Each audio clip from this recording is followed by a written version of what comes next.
Hi friends, சுட்டிக்குழந்தை சேனல்லேருந்து நான் உங்கள் பவானிங்க. நம்ம இன்றைக்கி சேனக்கிழங்கு ஃப்ரை எப்படி செய்யறதுங்க பார்க்க போகிறோம். இது சாம்பார் சாதம், தயிர் சாதம், பருப்பு ரசத்துக்கு ரொம்பவுமே நல்லாயிருக்குங்க. வாங்க எப்படி செய்யறதுன்னு பார்க்கலாம். சேனக்கிழங்கு இந்த மாதிரி ஸ்லைஸ்களை நல்லா வெட்டி எடுத்துக்கலாங்க.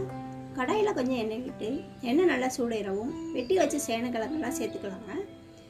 சேர்த்துட்டு இப்போ இஞ்சி பூண்டு பேஸ்ட்டு, உப்பு, மஞ்சள்தூள் சேர்த்து நல்லா கிளறி விட்டுக்கலாங்க. கொஞ்சம் தண்ணி ஊற்றி மூடி போட்டு ஹை ஃப்ளேமில் வச்சு நல்லா வேக வச்சுக்கலாங்க.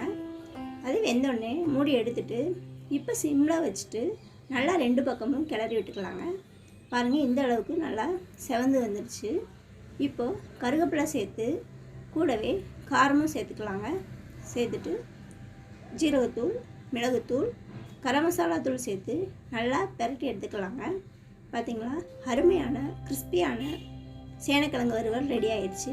இது சாம்பார் சாதத்துக்கு தாங்க நான் இன்றைக்கி சர்வ் பண்ணேன். ரொம்பவுமே நல்லா இருந்துச்சு. நீங்களும் செஞ்சு ட்ரை பண்ணி பாருங்கள். எப்படி இருந்துச்சுன்னு கமெண்ட்ஸில் சொல்லுங்கள். இந்த வீடியோ பிடிச்சிருந்துச்சுன்னா லைக் பண்ணுங்கள், ஷேர் பண்ணுங்கள்.